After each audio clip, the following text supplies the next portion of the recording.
Springbrook Plaza, which is on Whipple, and we're pleased to be joined again now by another Wish family as we StreamYard source here, and we bring in our next Wish family, which is Linda, who is the parent of Colton. Linda, thanks for joining us. Hi, thank you for having me. Well, it's great to have you as part of this. Tell us about Colton and tell us about the Wish. Yeah. Well, Colton, he's 5 years old. He'll turn 6 next week, and Colton's had quite a journey. Um, he had been a perfectly healthy boy up until he was 3.5, and in May of 2018, he became very ill. He had on the 20th, he had been outside playing. He was acting, perfectly fine. And that afternoon, he started complaining of his belly hurting. He started screaming. The stomach pain persisted, and he had some difficulty breathing towards the evening. So we took him to the local ER. And they did a whole bunch of testing and scans. And after being in the ER all night, the doctor came in and said, Colton has severe lung disease. His lungs are filled up with fluid. He's a very sick boy. And we were very shocked because he had no fever, no cough, no signs of, that a typically ill child would. So they wanted to go ahead and admit him and treat him. And while we waited to be admitted, um, excuse me, he became considerably worse. His breathing became very labored. His oxygen levels went down. And they decided, he needed to be transferred to Akron Children's. This was a very sick boy. So they went ahead and see, it was a Sunday morning. That would have been May 21st. They transferred him to Akron Children's Hospital, where the team automatically started working on him, trying to figure out what was wrong. Let's see. They went ahead and they put him on, advanced oxygen support, and he still was having difficulty breathing, lots of distress, lots of pain. Heart rate kept going up. They became, very worried. They were testing him for all sorts of things. They couldn't figure out why his scans showed that, he had lots of fluid in his lungs, yet he had no signs of infection in his lab work, no fever. Something wasn't adding up. So Sunday afternoon, they went ahead and they did an echocardiogram. They wanted to check his heart function. And the scan showed that left side of his heart was not pumping blood to the rest of the body like it needed to be, therefore causing the rest of his body to start failing. So they realized it was a heart issue, not a respiratory issue. And they went ahead, and Sunday night, they had to go ahead, sedate him, put a breathing tube in, and go ahead and get the stress off of his heart. So we were completely shocked. This was our healthy 3.5-year-old, and one day he's playing, the next he's sedated. We find out he's in heart failure. So that Monday, the next day, they told us, they think he has myocarditis, which is inflammation of the heart muscle. And they tested him for so many things, they couldn't figure out what was wrong. And they said, we might never know what it is, but we need to see if his heart will recover. So we need to just, give him some time to rest. And so was going to be a waiting game. Well, then that next day, Tuesday, that was the 22nd, his heart rate started going up over 200. He became very critically ill, and they said, we need to do something before it's too late. So they went ahead and put him on a very critical life support called ECMO that basically just took the stress off of his heart and allowed the rest of his body's, organs to function. And this was done in hopes that his heart could recover. And we waited all week. There was no change in his heart function. And by Friday, the doctor said, there's no change. We need to go ahead and transfer him to the Cleveland Clinic Children's Hospital and, start talking about possibly a heart transplant.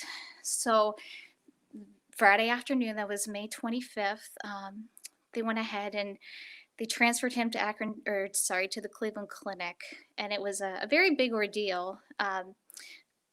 Akron Children's Hospital had never transferred a patient from their facility somewhere else on this ECMO life support, and Cleveland Clinic had never received a patient at their hospital that was on ECMO. So Colton made number one, first time for both hospitals doing that. So, but with the transfer went very good. They were kind of worried because he was in very critical state, but the transfer went very good. And Friday night, May 25th, he got there, and they told us, we're going to keep him on this life support ECMO, and kind of just give him some time, see if his heart will recover. ECMO was, just kind of something that they usually do for no more than 2 weeks. It's just very short term. So that next week we just waited and waited. No signs of improvement in his heart function. They started talking to us about getting him on the transplant list. So on Thursday, May 25th, less than 2 weeks of him being hospitalized, they had officially listed him on the heart transplant list. And they went ahead and they told us, they needed to put him on a little bit more of a permanent support for his heart until a transplant was available. And for kids his age, there was only one left ventricular assist device that was called the Berlin heart. And he could be on that. He'd have to stay in the hospital, something that had to be surgically in place. And that would help keep him alive until a heart came. So that following Monday, June 4th, they did surgery. They took him off ECMO. They put him on the Berlin heart. And then after that, they slowly started taking him off of all of his sedation, paralyzing medications, trying to get him to wake up. He had been laying, in bed flat for about 3 weeks, so all of his muscles had deteriorated. He needed to learn how to walk again, all that kind of stuff. And we were prepared to be, in it for a long time. They told us that typically a child on the Berlin heart would wait about 6 to 9 months for a heart, even though, they were on the top of the list, because without that machine, they would, not survive. So we knew it would be a while. And anyway, so yeah, Colton worked on therapy that summer. It was like June, July, and August. He worked on, trying to get stronger. They said the stronger he is, before transplant, the quicker his recovery will be. And while we waited, that summer, they went ahead and they did genetic testing as kind of the last resort to find out if they could see anything that caused this sudden heart failure. And they found that he had a mitochondrial condition. He had an inherited a gene, one from myself and one from my husband, that created a non-working gene. It's called the PPA2 gene. And if that gene does not function, it creates heart failure. So we had not known about that. And Colton had been perfectly healthy up until then, obviously. And the doctor said one thing that can cause a non-working gene to become an issue could be a virus. And he had the stomach virus about 2 weeks before he started with that severe stomach pain. So that's kind of what they figured triggered everything. But anyways, so we had finally found the cause of it, and Colton, he celebrated his 4th birthday in the hospital August 20th, and on August 24th, exactly 12 weeks after being listed, we found out that that they had found a match for Colton, and So he got his transplant 4 days after his fourth birthday, and he's been doing incredible since then. He was in the hospital for a month after his transplant with lots of therapy, and exactly a month from transplant, we got to take him home after 5 months. So he was, he went through a long journey, but he's almost 6 now. He's been on, all of his immunosuppressants he has to be on the rest of his life. Um, and there's going to be sacrifices, that he has to make because his immune system's always going to be down. But I mean, he's such a happy little boy. He makes everyone smile. Um, he's such a little miracle. And we're just so thankful for him every day we have with him. So. That's incredible. And just such, I'm sure, a long journey for you, for your husband, for your extended families on both sides, I'm sure, and for Colton.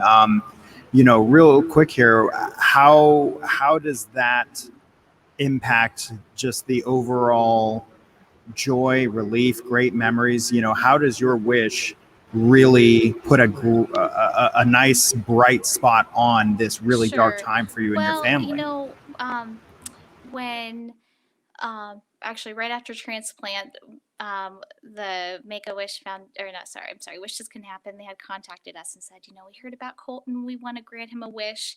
And we knew, right away, one of the things he wanted to do was go to Disney. And obviously, we couldn't go for a while. It's been almost 2 years, but we've had to be really careful with public places and being around large crowds of people. But just seeing the little things that bring so much joy to him. And when we talk about going to Disney, he lights up. And it's just like he forgets about everything. And it's just great to be able to make memories with your kids, especially after you've been through such a hard journey. We have a daughter. She was 11 months old at the time when Colton got sick. She's 3 now. And they are just such best friends. And to be able to know that we can go and, we can be a family again. It's, and do fun stuff like that other kids are able to do.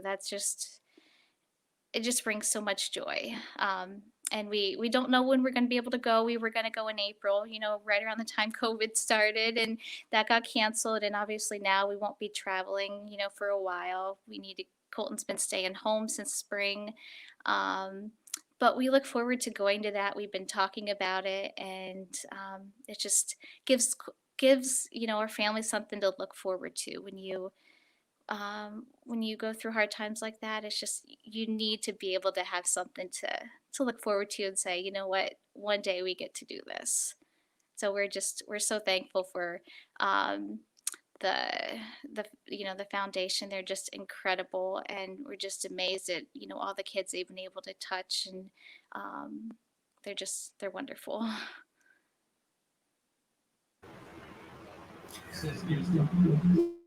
In Canton, as we bring you Wishes Can Happen here from Springbrook Plaza, the DeVille Apartments Pavilion. John Bozica from WHBC, Gabe from Mix 94.1.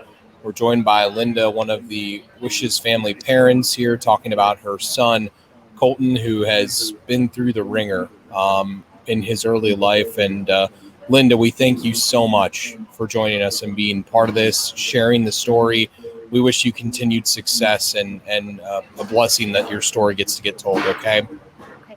Thank you for having me. I appreciate it. Thank you, Linda. We'll talk to you. Absolutely. Thank you for being a part of this. So, Linda, our guest there from